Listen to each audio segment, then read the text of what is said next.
तो दोस्तों आज हम जानेंगे भारत के इतिहास के गौरवशाली और समृद्ध भाषा मराठी भाषा का इतिहास। कैसे इसका जन्म हुआ, इसका विकास कैसे हुआ और आगे जाकर ये कहां तक पहुंची। मराठी भाषा का जन्म ये संस्कृत और प्राकृत भाषा से हुआ है, जो इंडो आर्यन भाषा की एक प्रमुख शाखा मानी जाती है। ईसा पूर्व 500 के आसपास जब संस्कृत से प्राकृत भाषाएं बनी तो उन्हीं में से एक थी महाराष्ट्र की प्राकृत, जो आगे चलकर मराठी भाषा की जननी बनी। ये मराठी भाषा कितनी प्राचीन है इसका आप अंदाजा सिर्फ एक बात से लगा सकते हो। मराठी भाषा के सबसे पुराने लिखित प्रमाण हमें 8वीं शताब्दी यानी कि ईस्वी सन 739 में शिलालेखों में लिखे हुए मिलते हैं। इन शिलालेखों में मराठी और संस्कृत दोनों का प्रयोग किया गया था। राष्ट्रकूट, शिलाहार और यादव राजा के समय में मराठी ने प्रशासनिक और सांस्कृतिक भाषा का रूप लेना शुरू किया। 12वीं और 16वीं शताब्दी में मराठी भाषा को असली पहचान मिली भक्ति आंदोलन से। संतों के भक्ति आंदोलन ने मराठी को बढ़ावा दिया। इस दौर में महाराष्ट्र के महान संत ज्ञानेश्वर, संत तुकाराम, संत नामदेव और संत एकनाथ जैसे महापुरुषों ने मराठी भाषा की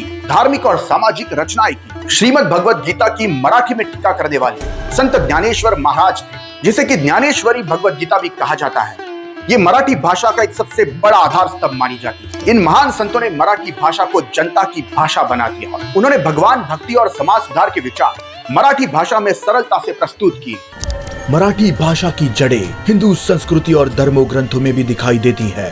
आज देश और दुनिया में गणपति बाप्पा मोरिया का जो नारा लगाया जाता है, वो नारा भी मराठी भाषा में है। ब्रिटिश काल में जब अंग्रेजों ने भारत पर हुकूमत करना शुरू किया था, तब लोगों को लगने लगा कि मराठी अब कमजोर पड़ जाएगी, लेकिन नहीं, ब्रिटिश काल में भी मराठी ने अपनी पकड़ बनाई रखी। 19वीं और 20वीं शताब्दी में लोकमान्य तिलक, पुल देशपांडे, विष्णु शास्त्री चिपलुंतर जैसे लेखकों ने मराठी साहित्य को आसमान की ऊंचाई तक पहुंचा। इस भाषा का इतिहास इतना गौरवशाली है कि इसके महान राजा छत्रपति शिवाजी महाराज से सिर्फ भारत में ही नहीं बल्कि भारत के बाहर के देश भी इस राजा से प्रेरित होते हैं। वियतनाम नाम का देश भी अमेरिका जैसे महाशक्ति को इसी भाषा के राजा से प्रेरित होकर सीधी चुनौती देता है और अमेरिका को हरा देता है। मतलब इस भाषा का साम्राज्य निर्माण करने वाले छत्रपति शिवाजी महाराज अगर सारी दुनिया को इंस्पायर कर सकते हैं, तो आप समझिए कि ये भाषा कभी आपका बुरा नहीं चाहेगी और ना ही आपको तकलीफ देना चाहिए। अगर आप इसका रिस्पेक्ट करोगे, इस मिट्टी का रिस्पेक्ट करोगे, तो आपको भी इस भाषा और इस भाषा के लोगों से रिस्पेक्ट ही मिलेगा। कई सारी कंट्रोवर्सी चल रही है जिसमें कि आधा अधूरा बताया जा रहा है, हिंदी और मराठी लोगों को भड़काया जा रहा है ताकि एक दूसरे के विरोध में खड़े हो जाए। जब सब मानने वाले प्रभु श्री राम के हैं, शंभू महादेव के हैं, तो दुश्मनी किस बात की?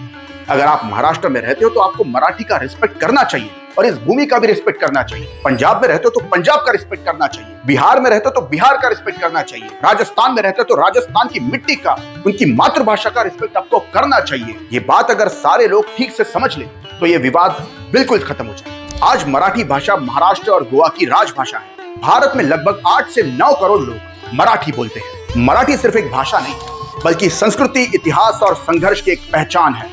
हमें अपनी भाषा पर गर्व करना चाहिए क्योंकि भाषा ही हमारी पहचान है। जय महाराष्ट्र, जय मराठी। तो दोस्तों अगर आपको ये वीडियो पसंद आता है तो प्लीज हमारे channel history begins with Sunny Rabde को सब्सक्राइब कीजिए। इस वीडियो को ज्यादातर लोगों के साथ शेयर भी कीजिए क्योंकि जो वाद अभी चल रहा है वो जल्द से जल्द मिट जाए और सभी लोग एकजुट होकर हिंदुस्तान को आगे बढ़ाने की सोचें। जय हिंद, जय महाराष्ट्र।